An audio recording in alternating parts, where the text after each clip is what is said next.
The misery of people in Gaza, displaced by the war and haunted by continued Israeli attacks, has now been compounded by another bitter enemy. That's the cold weather. According to reports, 6 babies have died due to extreme cold conditions within a week, and rains have further added to that plight. The Palestinian news agency Wafa reported that 1-month-old Ali al-Batran died on Monday at Al-Aqsa Martyrs Hospital in central Gaza. The day before, his twin brother Juma perished from the cold in the displaced family's flimsy tent in Deir al-Bala. It was 3 a.m. I woke up and asked my wife why she was up, and she said that she has been trying to wake Juma up for an hour, but he is not waking up. And I asked about Ali, and she says he too is not waking up. I started tapping them like that and said, "Oh darn it." I held Juma. He was white and freezing as snow. Go see him. Like ice, frozen. I carried him and rushed out.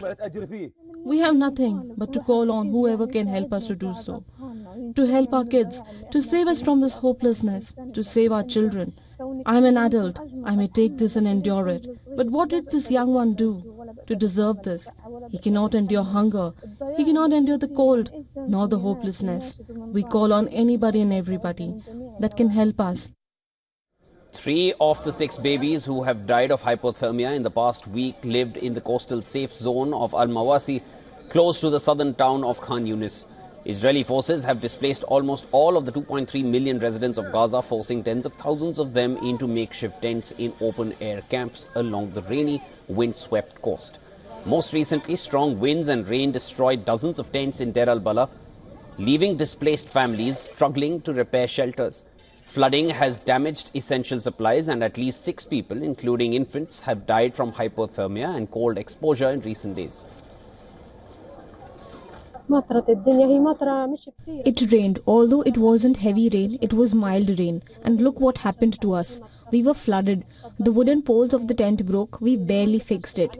The water seeped inside and on the mattresses and my children's clothes. I changed the children's clothes this morning to their underwear. They were sleeping and soaked wet to their underwear. Due to the rain yesterday, water gathered over the worn-out tents and broke them, broke the wood, and the water went down on those asleep. And we got up at 3 a.m. to try and gather what is left of the tent. International aid agencies warn that relief efforts remain grossly inadequate. Heavy rain has further complicated aid delivery, and many families are without food, clean water or warm clothing as winter conditions intensify. Israeli strikes continue to hit northern Gaza, including Beit Hanun and Jabalia, with intense fighting reported around Beit Lahiya. According to reports, the latest strikes killed 27, taking the total death toll since October last year to 45,500. Aid agency UNRWA has called for an urgent ceasefire to prevent further humanitarian catastrophes, but peace talks remain stalled.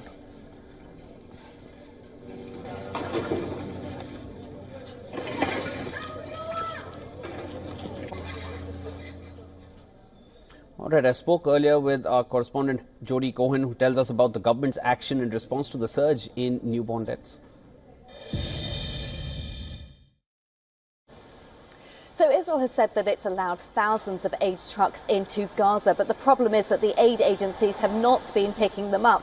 They said that 800 trucks, including warm clothing and blankets, have been sitting for months on the Gazan side of the crossing.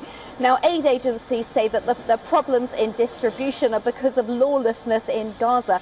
I spoke to a senior government official who accused the Hamas terror group of being responsible for the hardship caused to their own people, saying that this is a war that Hamas designed to cause maximum harm to the most vulnerable Gazans in order to curry favour in the international media.